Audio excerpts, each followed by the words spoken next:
yayi saharan furi gudu yayi din na bi su me za ku ce ba wanda ya ce kala in kana ganin arhar abun je ka duba ni na duba ba samu komai ba kai tafi duba ka ga me suka ce curu abin nan da na gani duk sun ganshi bambancin yanzu na zo ina faɗa saboda me ba bata kowa muke an ɗebo waɗannan tatsuniyoyi za a kife mana addini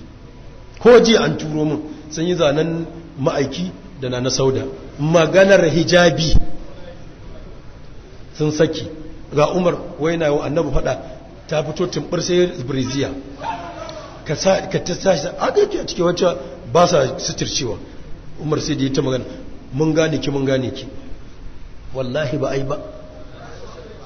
ana mana gamu na ce ba ai ba ita harki da jami'in ba ita ce annas ya ce yana ɗakin na zainab ta sauka ba kuma yana buhari kuma buhari nan ya kuma ruwaito wa mutane wannan tabarar ga ta yau a faransa an yi katun na ma'aiki dama abinda muke faɗa kenan kuma duk kun rubuta sauran hadisan nan suna tafi kansu a buhari aka rubuta annabi baya tsara matansa umar ne ya tilaste shi sannan wahayi ya sauka aka hana shi ya ke matansa faɗa suke sannan da dole wahayi ya zo ya sa shi ya sitirce su yawo suke yi kamar 'yan mami market haka yake a buhari kuma bai yana buhari nan cewa anasi kuma yana cewa duk da yana cikin kuma warwaitan wannan karyar ta daga umaru da sauke ma'aikin allah ce annabi ba kula da sitirce matansa sai da umar ya kyasa shi ita ce kullum maganar da ake yaki kuma sai da wahayi ya sauka har ake cewa ya ce na dace da allah abu uku ciki yin hijabin matan ma'aiki baya hijabi shi ya sa hijabi ya sauko kuma wallahi za mu zo gun za mu daɗa ba a yi ba wannan hadisin tatsuniya ne haka zan fitar muku ku duba can ku duba nan ku za ku ta ciro ba a yi shi ba haka suka gina abin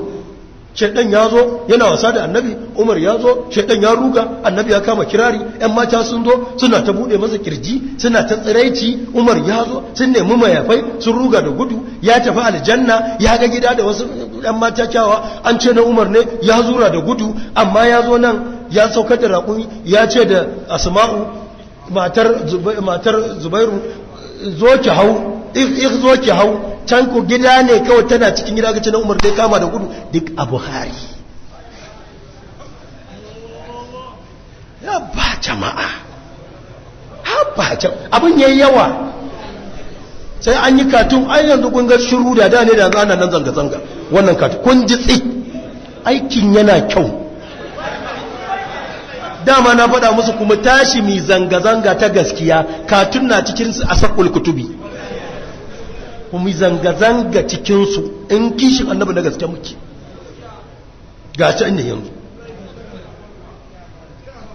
ko ka taya ni in za ka iya ka yi ko ka taya ni na yi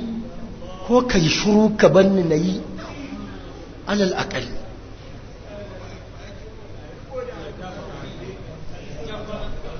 to a ƙarshe inna man tabala hadisa salasa bi rawiya kad yazhar lahu wajal asbaqiyyati bainahum min khilali binniyatiha wa tawakubi nizabiha